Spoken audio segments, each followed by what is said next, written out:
পূর্ব বর্ধমান জেলার মন্তেশ্বর বিধানসভা কেন্দ্রে তৃণমূল কংগ্রেসের ঘোষিত কর্মসূচি জিতবে বাংলার কৃষককে সামনে রেখে অনুষ্ঠিত হলো কৃষক সভা। কৃষকদের নিয়ে একাধিক প্রকল্পের কথা তুলে ধরে সভা থেকে বার্তা দেওয়া হলো বলে জানা গেছে। তৃণমূল কংগ্রেসের ঘোষিত কর্মসূচি অনুযায়ী আজ পূর্ব বর্ধমান জেলার মন্তেশ্বর বিধানসভা কেন্দ্রে অনুষ্ঠিত হলো জিতবে বাংলার কৃষক কর্মসূচি।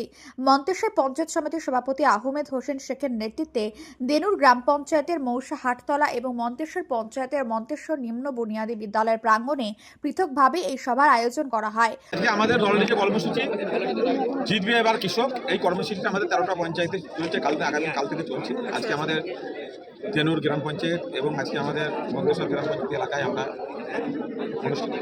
কিরকম সাধারণ এর উদ্দেশ্যটা হচ্ছে যে আমাদের 15 বছরে যে উন্নয়ন এবং 15 বছরে যে আমাদের সরকার চলছে মাননীয় মুখ্যমন্ত্রী মমতা বন্দ্যোপাধ্যায়ের নেতৃত্বে, আমাদের অভিভাবক বাংলার একটা মা মাননীয় মুখ্যমন্ত্রী মমতা বন্দ্যোপাধ্যায় কৃষকদের জন্য কী কী করেছেন, কৃষকদের জন্য তিনি কতটা সহানুভূতি আপনারা সকলেই তো জানেন যে এই 15 বছর কৃষকদের জন্য কী করেছেন। প্রতি বছরে একটা নতুন নতুন প্রকল্প নিয়ে সৃষ্টি করছে কৃষকদের জন্য। যেমন এখন দেখতে পাচ্ছেন, আগে আমাদের কৃষকরা কী পেত, কৃষকরা আমাদের তাদের কৃষক ভাতা থেকে শুরু করে আপনারা ধরুন তারা আমাদের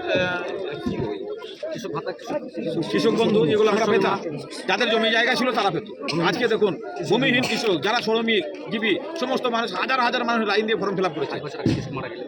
60 বছর আগে যদি কৃষক মারা গেলে তাদের হচ্ছে যে তারা যদি 5 কাঠাও জমি থাকে তাও 2 লক্ষ টাকা ক্ষতিপূরণ থেকে শুরু করে বিভিন্ন প্রকল্পে। আজকে দেখুন আমাদের ক্যানেল কর্মকূপ হয়ে যাচ্ছে বিভিন্নভাবে, নতুন করে ডিপ টিউবওয়েলের সমস্ত আমাদের যে লিভার পাম্পগুলো ছিল সেগুলো নতুন করে হচ্ছে, রিপেয়ারিং হচ্ছে, সব হচ্ছে। কৃষকদের জন্য আমাদের সরকার 15 বছরে কী কী করেছে সেসব মানুষের জনসম্মুখে খাজনা মকুব থেকে শুরু করে আমরা সবই দেখতে পাচ্ছি। কৃষকদের জন্য প্রচুর এ করেছে। আজকে একটা পর্চা যদি করতে চাই তার হচ্ছে মিউটেশন কনভার্সন, সেগুলো সব ফ্রিতে হচ্ছে কৃষকদের জন্য, সবই কৃষকদের জন্য। সেটা আমরা প্রত্যেকটা তৃণমূল কংগ্রেসে যারা আমরা কর্মী, আমাদের অঞ্চল সভাপতি আছে, আমাদের প্রধান আছেন, আমাদের কৃষক ভাইয়েরা আছেন, আমাদের গ্রাম বুথ সভাপতি থেকে শুরু করে সমস্ত শাখা সংগঠনের সভাপতি সকলে উপস্থিত থেকে আজকে আমরা এই কর্মসূচিটা পালন করছি এবং মানুষের দরজায় দরজায় আমরা পৌঁছে দেওয়ার জন্য সাধারণ কৃষককে সংবর্ধনা দেওয়া এখানে আমরা 5 থেকে 6 জন কৃষককে আমরা সংবর্ধনা দিলাম। আর কোথায় হলো? আর এটা হচ্ছে আমাদের ধেনুর পঞ্চায়েতের মৌসা বাজারে, সেখানেও আমরা 5-7 জন কৃষককে আমরা।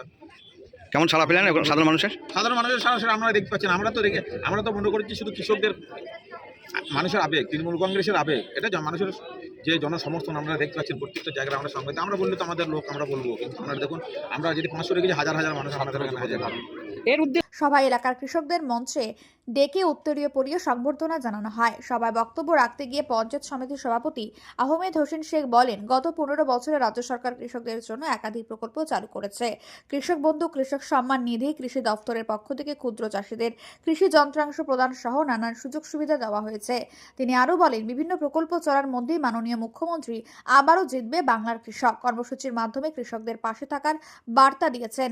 এই সভায় উপস্থিত ছিলেন মন্তেশ্বর পঞ্চায়েত সমিতির সভাপতি আহমেদ হোসেন শেখ, দেনুর গ্রাম পঞ্চায়েতের প্রধান, উপপ্রধান, অঞ্চল সভাপতি, মন্তেশ্বর পঞ্চায়েতের প্রধান ও উপপ্রধান, এলাকার কৃষকের এবং তৃণমূল কংগ্রেসের কর্মী সমর্থকেরা। মন্তেশ্বর থেকে মৃত্যুঞ্জয় যশের রিপোর্ট, মেমারি আপডেট নিউজ।